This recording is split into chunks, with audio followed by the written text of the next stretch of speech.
¿Me recuerdan? ¿Esto lo vimos? Sí, aquí nos quedamos, sí. Sí, pues estábamos hablando en efecto de Josué, como él fue puesto por Dios, no fue puesto por Moisés, no lo puso el hombre, y el pueblo siguió a Josué. Y de hecho, hay un momento en el que el pueblo le dice que así como siguieron a Moisés, seguirían a Josué. Entonces, de algún modo el pueblo le estaba declarando lealtad, ¿no?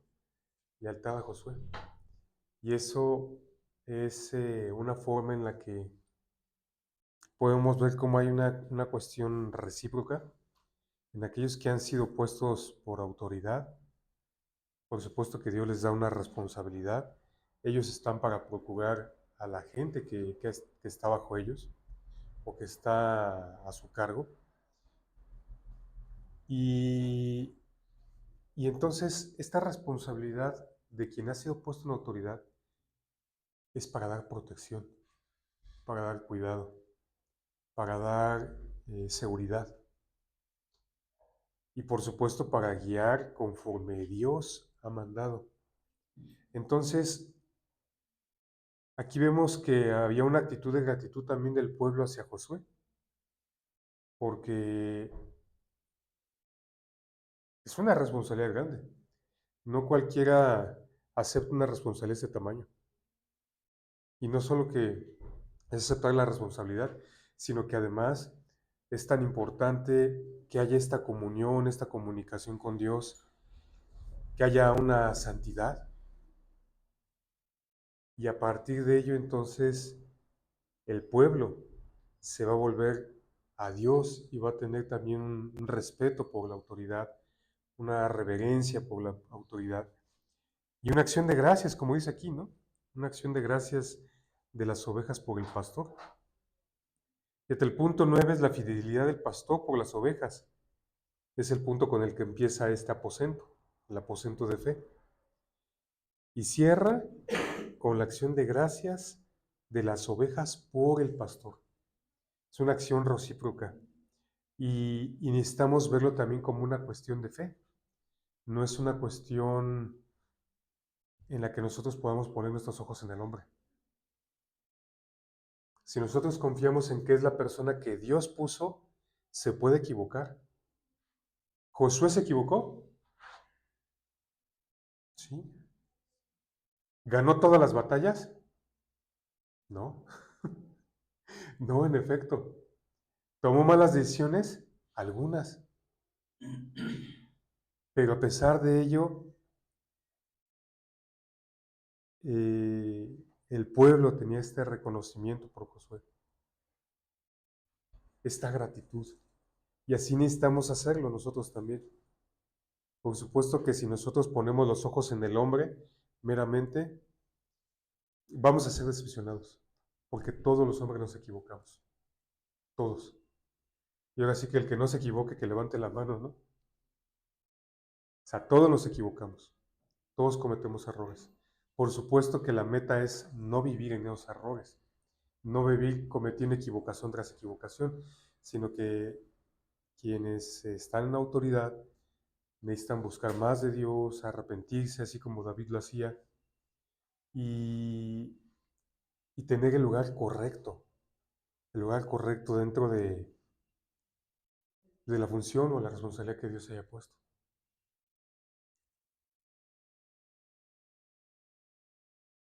Después en los montes, vemos que David subió a la cuesta de los olivos y la subió llorando, llevando la cabeza cubierta y los pies descalzos. También todo el pueblo que tenía consigo cubrió cada uno su cabeza e iban llorando mientras subían. Fíjate, el monte de los olivos, justo el lugar donde Jesús iba a orar, un lugar que es muy significativo, un lugar en el que cosas importantes pasaron. Digo, por supuesto, David no sabía de eso, pero él subió a este monte llorando. en una actitud de arrepentimiento, en una actitud de constricción. Y el pueblo que estaba con él también, el pueblo que lo seguía, se unió al corazón de David. Entonces, vemos aquí en el punto, si es la acción de gracias de las ovejas por el pastor, hay una identidad con el pastor, hay una unidad en un mismo sentir con el pastor. Y si hay algo que le duele al pastor, también debería dolernos a nosotros. Y si hay algo que al pastor le preocupe, también debería preocuparnos a nosotros. Y por supuesto, aun si se equivoca, nuestra responsabilidad, nuestra labor tendría que ser orar por él. Porque pues nosotros tampoco estamos libres. Y esto es agradable a Dios. Esto es agradable a Dios. El hecho de que esta acción de gracias de las ovejas por el pastor se manifiesta en nuestra vida. Es una forma en la que estamos dando ejemplo, en la que estamos entrando en armonía y yo creo que Dios va a escuchar la oración, que Dios va a escuchar nuestro clamor. En la vida de Cristo, en Juan 12:3-8, ¿nos ayuda, hermana Clau? Sí. Entonces María tomó una libra de perfume de nardo puro, de mucho precio, y ungió los pies de Jesús y los enjugó con sus cabellos. Y la casa se llenó del olor del perfume. Y dijo uno de sus discípulos, Judas Iscariote, hijo de Simón, el que le había de entregar, ¿por qué no fue este perfume vendido por 300 denarios y dado a los pobres? Juan Gracias. 12:38, del 3 al 8. Y entonces lo que tenemos aquí es dos personajes y ve la actitud tan diferente. María estaba totalmente derramada en adoración. Estaba ungiéndolo para la sepultura. Totalmente. Fíjate, a tal grado que toda la casa se llenó del aroma del perfume. Nuestra casa está llena de adoración. Nuestra casa se derrama delante del Señor en adoración, en reverencia, en acción de gracias. Qué importante llegar a este punto donde lo que llena la casa es gratitud, es adoración. Qué bonita figura esta del perfume. El perfume que estaba siendo untado en sus pies estaba además mezclado con lágrimas, de tal manera que había un corazón auténtico. Nuestro corazón necesita ser auténtico en esta devoción por nuestro Señor Jesús. De tal manera que haya gratitud. Imagínate que había en el corazón de Judas. Codicia, avaricia, envidia, juicio.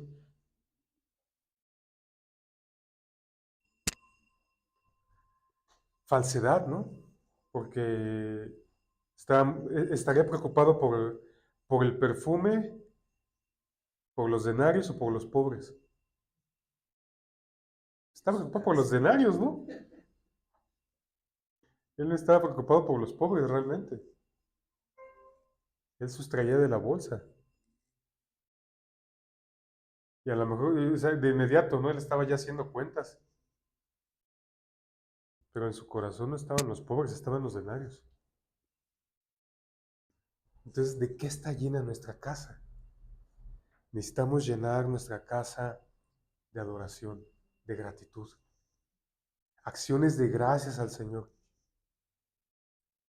Gracias por lo que estamos pasando, gracias por lo que estamos viviendo, gracias por lo que nos has dado, gracias por las victorias, gracias por las enseñanzas. ¿Te imaginas vivir en una casa llena de juicio? ¿Una casa llena de falsedad?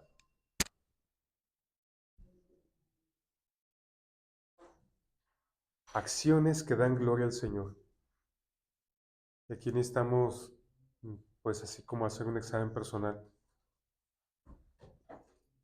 ¿Lo que hacemos le da gloria al Señor?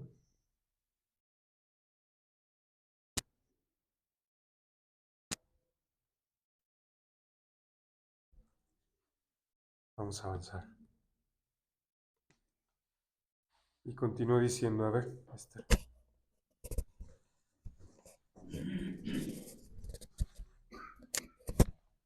Pero dijo esto, no porque se cuidara de los pobres, sino porque era ladrón, y teniendo la bolsa, sustraía de lo que se echaba en ella. Entonces Jesús dijo, déjala, para el día de mi sepultura ha guardado esto, porque a los pobres siempre los tendréis con vosotros, mas a mí no siempre me tendréis. Ya está la respuesta a lo que decíamos. María le estaba preparando para el día de su sepultura. Y fíjate el corazón de Jesús. Jesús pues sabía qué es lo que había en el corazón de Judas.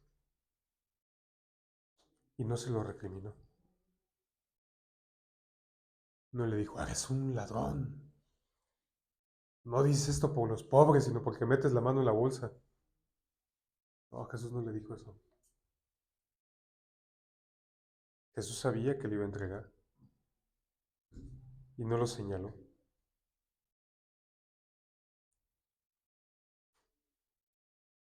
Pero si hay algo, ¿no? Jesús la defendió a ella. Intervino por ella. Entonces, si queremos que Dios nos defienda, que nuestro Señor interceda por nosotros, es mejor llenar la casa de adoración, de gratitud,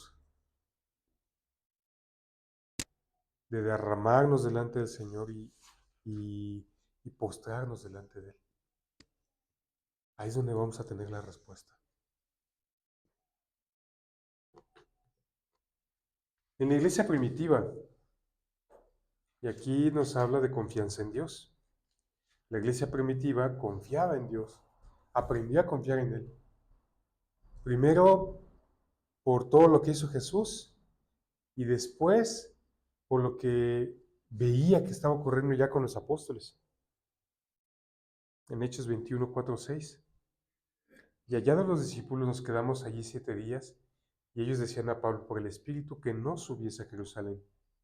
Cumplidos aquellos días, salimos acompañándonos todos con sus mujeres e hijos, hasta fuera de la ciudad, y puestos de rodillas en la playa, oramos, y abrazándonos los unos a los otros, subimos al barco, y ellos se volvieron a sus casas.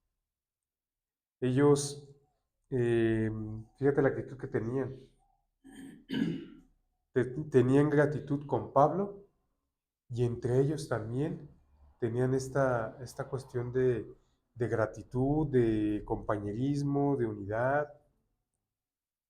Y al final, eh, pues subieron con Pablo en la barca. En este caso, subieron a Pablo con la barca y los que estaban ahí se volvieron a sus casas. Pablo de algún modo también tuvo esta confianza en Dios, sabiendo que la iglesia que estaba dejando ahí iba a ser prosperada y que estaba en manos de Dios. Y los que despidieron a Pablo están confiando en que Pablo también iba en las manos de Dios, en que Pablo iba a ser guardado y resguardado por Dios.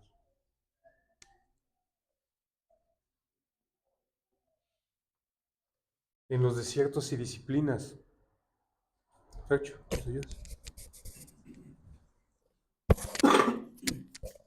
Aconteció después de la muerte de Moisés, siervo de Jehová, que Jehová habló a Josué, hijo de Nun, siervo de Moisés, diciendo: Mi siervo Moisés ha muerto. Ahora pues, levántate y pasa este Jordán, tú y todo el pueblo, a la tierra que yo les doy a los hijos de Israel.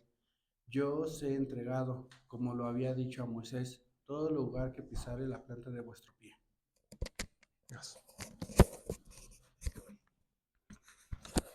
Entonces, vemos aquí Moisés, siervo de Jehová.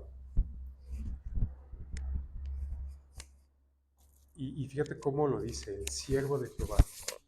No dice el elegido, no dice el gran profeta de Israel, no dice el Salvador de Israel, ¿no? Moisés, siervo de Jehová. Y después se refiere a Josué como servidor de Moisés. Sabemos que Pablo tenía un lugar muy especial por este tipo de cosas. Cuando él dijo, sed imitadores de mí como yo de Cristo. Es lo mismo que estamos viendo aquí. Moisés, siervo de Jehová. Josué, servidor de Moisés. Entonces necesitamos también este corazón. Esta acción de gracias de las ovejas por el pastor. Necesitamos tener el corazón de servicio. Necesitamos tener esta gratitud. Necesitamos conducirnos en lealtad, en fidelidad.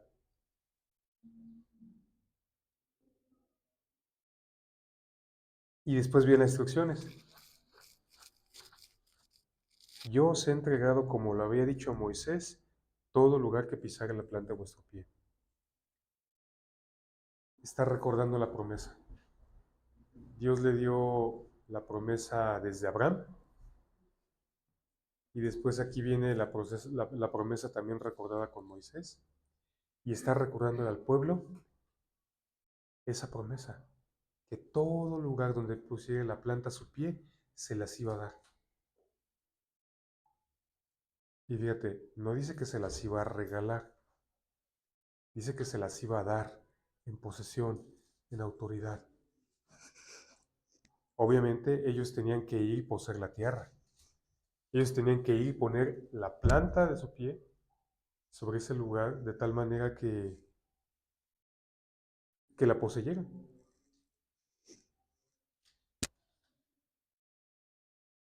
Yo os he entregado.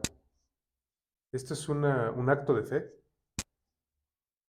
Yo os he entregado. ¿Qué es lo que te ha entregado Dios? Y conforme lo que Dios te ha dado, necesitamos caminar en esa dirección. Te ha dado sanidad, camina en sanidad. Es ahí donde necesitamos ser diligentes, ¿no? Cuando dice, ¿por qué descuidar esta salvación tan grande? No es que la salvación se pierda, sino que quizá a veces no la cuidamos. Ahora sí que dejamos que se arrugue, ¿no? La obra de nuestro Señor Jesucristo, lo que Él ya hizo en nosotros no la cuidamos, sino que nosotros necesitamos cuidarla. Si Dios nos ha entregado todas estas cosas, necesitamos cuidarlo. Necesitamos obrar de tal manera que se vea esta gratitud por lo que Dios nos ha dado. Imaginas que Dios te da unos zapatos y los traes todos rotos y sin bolear ahí. Necesitamos cuidarlo. Todo aquello que Dios nos ha dado, necesitamos mostrar esa acción de gracias, apreciando lo que Dios nos ha dado.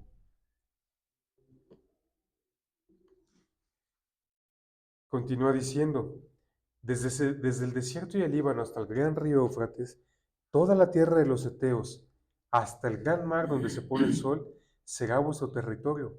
Nadie te podrá hacer frente en todos los días de tu vida. Como estuve con Moisés, estaré contigo. No te dejaré ni te desampararé.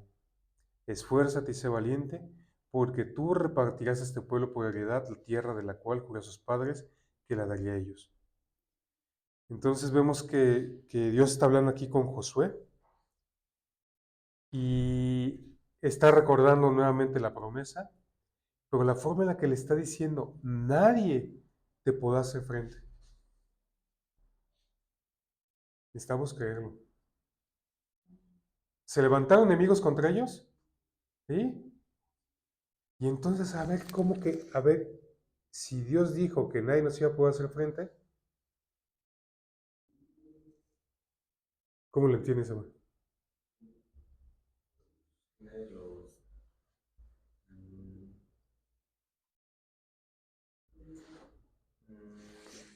no estén como a su altura.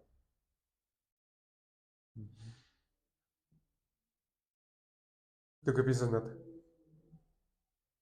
¿No sabes? No dijo que no iban a tener batallas. No dijo que no iba a tener enemigos. Porque Él estaba con Josué. Y si Dios contra nosotros, ¿quién contra nosotros? O sea, batallas va a haber. Claro, batallas va a haber. Pero Dios está con nosotros. Aunque los enemigos se levanten contra nosotros, nosotros estamos con Dios.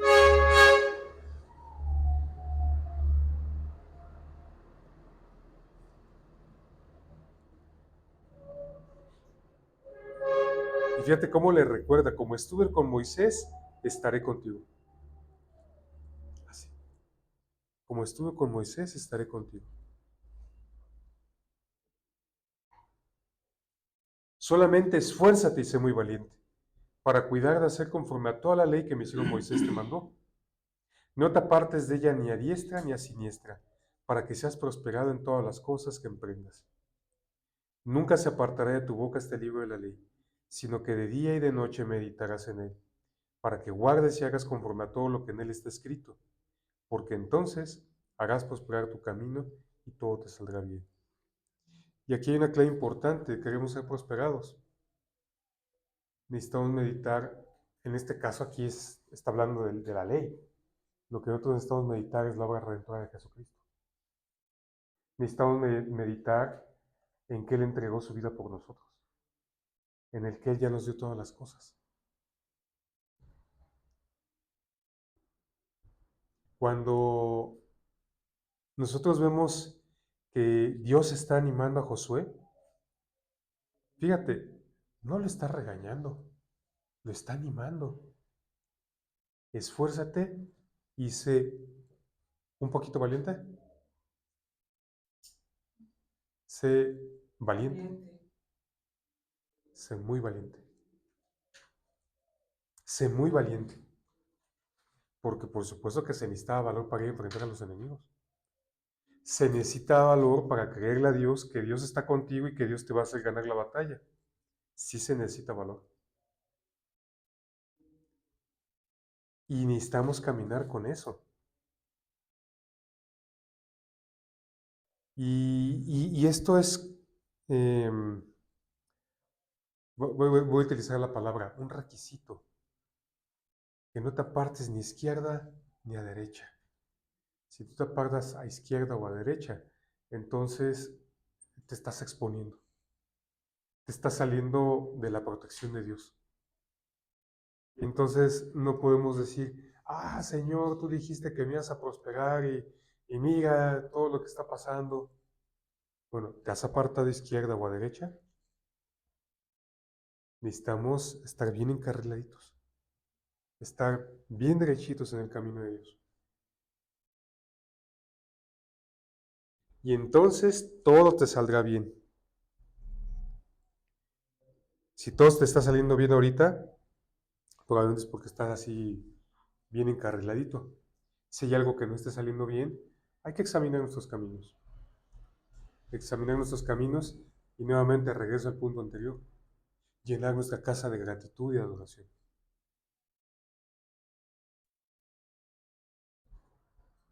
En la vida de Pablo, ¿sí? Ujú. Estaba viendo que Dios le dice 3 veces ser Esfuérzate y sé valiente. Ajá. Y se me hace bien padre porque le dice, sé valiente, sé fuerte valiente, pues tú harás heredar a este pueblo. Es como si le dice valiente, fuerte valiente en el liderato.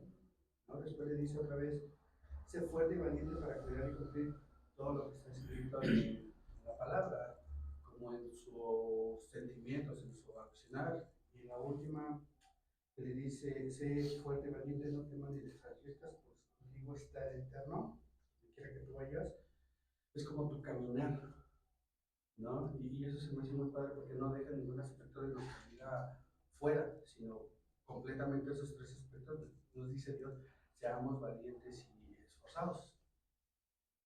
Y fíjate cómo hay este segundo que dices, esfuérzate y sé valiente, está apelando a su voluntad, Ajá, exactamente. para que no te apartes de esta ley. Uh-huh. O sea, no le dice, esfuérzate y sé valiente con tus enemigos. Esa no es la palabra de ánimo. Dice, esfuérzate y sé valiente en seguirme, en creer que yo estoy contigo, en creer que yo voy delante de ti. Esfuérzate y sé valiente en seguir mis estatutos, mis mandamientos y ponerlos por obra. Para eso también se necesita valor, porque en el mundo de repente pues sucumbimos a la primera, ¿no? Para no quedar mal con el mundo, para que no nos vean feo, para que no nos critiquen o para que no nos juzguen o pues nada más como por seguir la corriente. Se necesita ser valiente, sí se necesita. No es una cuestión de esfuerzo propio, ¿no? No es una cuestión de esforzarnos y alcanzar las cosas por nuestros recursos, por nuestra habilidad. No, fíjate.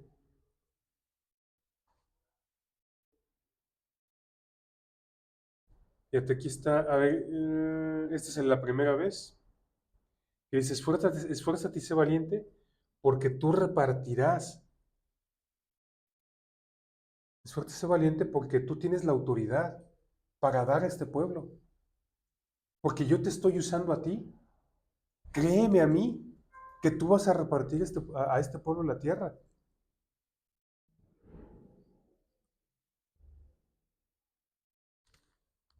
Esfuérzate y sé muy valiente para cuidar de hacer conforme a toda la ley que mi siervo Moisés te mandó. Esfuérzate y sé muy valiente en ser santo. Esfuérzate y sé valiente en guardar tu corazón, en guardar tu boca.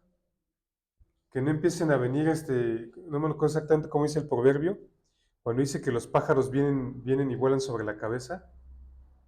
Son esos pensamientos, ¿no? Esos pensamientos negativos que están aquí rondando. Esfuérzate, sé muy valiente en espantarlos, que no hagan nido en tu cabeza. Necesitamos ser fuertes y valientes en eso. Y te das cuenta, en ninguno de los casos hay una connotación hacia los enemigos. ¿Sí?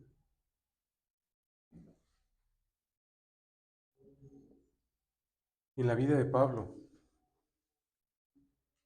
Aquí es un poquito largo, son todos los versículos del 3 al 27.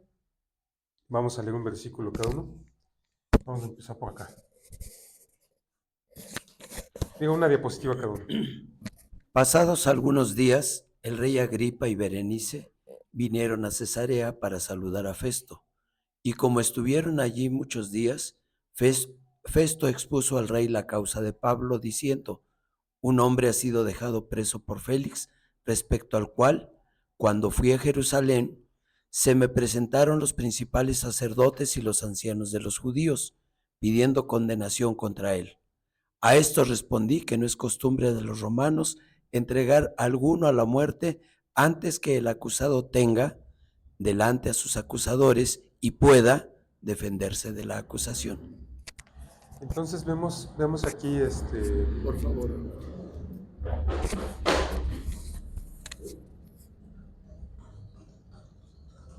está viendo que esa moto pasa todos los domingos. Y la basura. Sí. A lo mejor va a otra iglesia y se le hace muy puntualito, ¿no? Lo vería.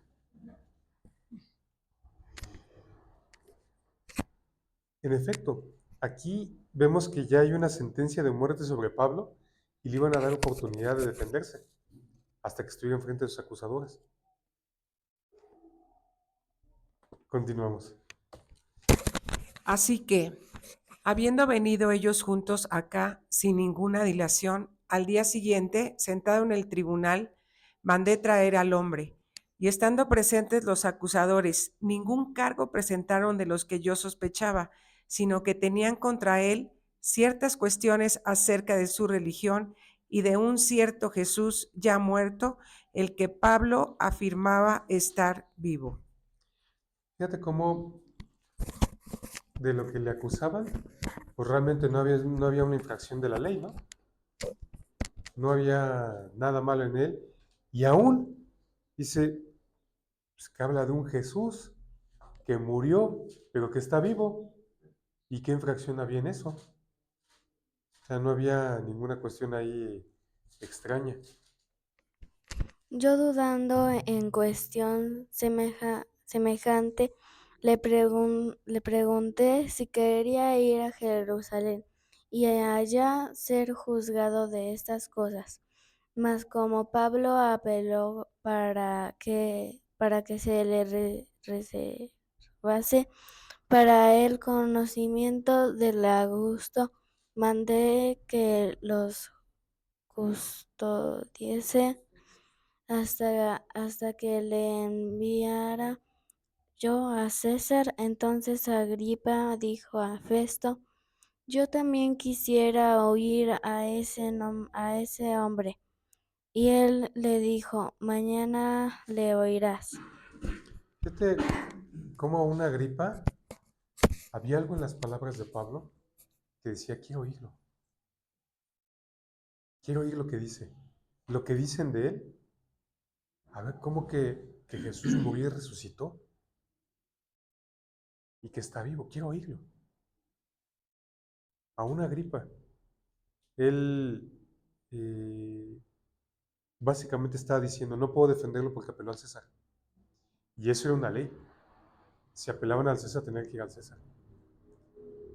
Y a lo mejor algunos pensarían, ay, Pablo, ¿por qué apeló a César, no?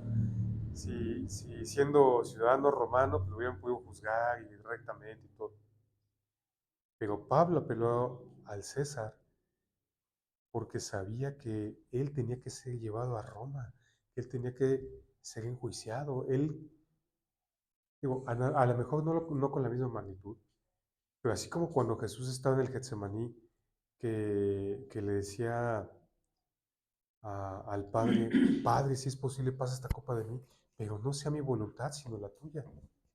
Pablo aquí está teniendo esa conciencia de que él tenía que comparecer ante César.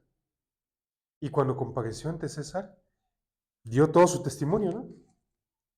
Dio todo su testimonio. Dio ahí justamente el testimonio de toda su vida, incluso da sus cartas de la tribu de Benjamín, ¿no? Fariseo de fariseos y cuánta cosa. Pero al final está testificando y básicamente está evangelizando. A mí me impresiona cuando Pablo está hablando, creo que es Agripa el que le dice, casi me persuades a ser cristiano, casi me convences. Como que lo que no lo dejó fue como su posición, ¿no? Su orgullo ahí como gobernador.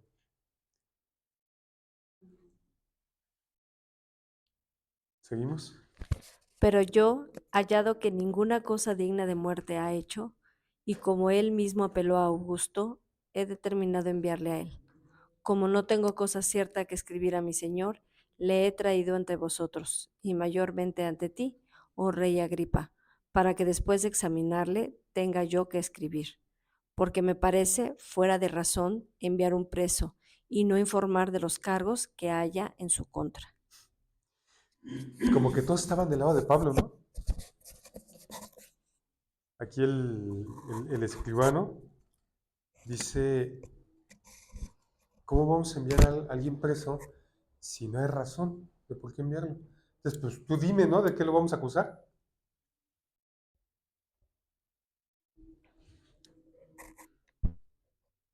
Adelante. Yo dudando en cuestión semejante, le pregunté, sí, ¿verdad? Ese ya se repitió, es el anterior. Sí. A ver. Ah, es esta. Sí. Esta. Acaba. A este, entregado por el determinado consejo y anticipado conocimiento de Dios, prendisteis y matasteis por manos de inicuos, crucificándole, al cual Dios levantó, sueltos los dolores de la muerte, por cuanto era imposible que fuese retenido por ella. Ok. Ahí ya pasamos al punto de los sufrimientos de Cristo. Cuando vemos aquí los sufrimientos de Cristo, hemos visto esta palabra nagas, que es angustiado, y aquí está, en este caso, Pedro hablando de Cristo. Pedro está hablando de él, cómo está hablando de todos los dolores que fueron sueltos sobre Jesús. Son dolores de muerte los que vivió Jesús. Todas nuestras enfermedades, todos nuestros pecados fueron cargados sobre él. El castigo de nuestra paz fue sobre él. Y él fue realmente angustiado. Pero fíjate, suelto los dolores de la muerte, por cuanto era imposible que fuese retenido por la muerte. Con toda la angustia que él vivió, Jesús no se iba a quedar preso ahí. Jesús no podía ser retenido por ella. Había realmente autoridad en las palabras de Pedro. Está hablando de los sufrimientos de Cristo. Está hablando de esta crucifixión en manos de inicuos, pero también de la victoria. Si estamos pasando algún momento de angustia, de tensión en nuestra vida, necesitamos reconocer que hay victoria. Así que en el mundo dicen, todo tiene solución menos la muerte. Pues hasta la muerte tiene solución. Hasta la muerte tiene solución, porque si has recibido a Cristo, un día vas a tener tu cuerpo glorioso, te vas a sentar juntamente con Él en lugares celestiales. Qué bonito, ¿no? Qué bonito. La muerte no tenía ningún poder ya sobre Jesús. La muerte, se nos acabó el tiempo. La muerte no tenía ya ninguna autoridad sobre él. Padre bendito, gracias por esta sesión que podemos tener el día de hoy, porque tú nos llevas adelante a la perfección. Ayúdanos a esforzarnos y ser valientes en santidad, guardando tus caminos, guardando tus estatutos, siguiendo a Cristo, Padre, y siendo fieles a ti, Padre, y siendo fieles en toda cosa en la que tú nos has puesto. En el nombre de Jesús. Amén.